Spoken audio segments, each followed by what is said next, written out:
Go. We So you're got a going to little celebrate time. 31 for did you know you were gay? Yeah, so I started thinking about, my sexuality probably around 10 years old, and started talking to my parents about it and going down that journey with them. The most concerning part is if I would have grown up in today's society, simply putting on my mom's shoes and maybe playing around with her makeup would have deemed me a girl, and they would have sent me to be medically transitioned, and I would no longer be able to have kids right now. So that's why you see our community pushing back on this, because I would have fell victim to this agenda. In that video, you said you're a 31-year-old gay man. Are you 31 or 32? 31. 31. Okay, so you're still 31. That's great.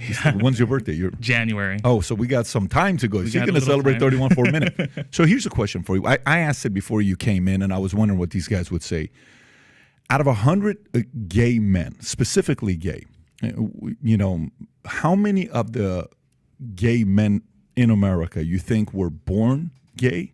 How many you think were recruited, baptized, indoctrinated into believing they're gay, or they just had a really rough life, father figure wasn't there, was a mess, parents, drugs, whatever?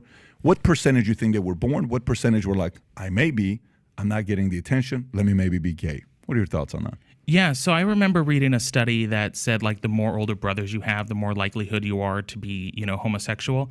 If I had to take a best guess, I don't have statistics on this, I would say probably 25% of the gay community was, sexually assaulted that put them into this community. I've seen, plenty of that happen. And probably, the rest is the grooming. But a majority of people, I would feel, like myself, just come to the being of, I just am attracted to the sex that I'm attracted to. So I would say about 25% of as a best guess. 25% was born. No, 25% would have been groomed or, had some sort of negative life influence that would have led them down that. And you think the other 75% was born that way?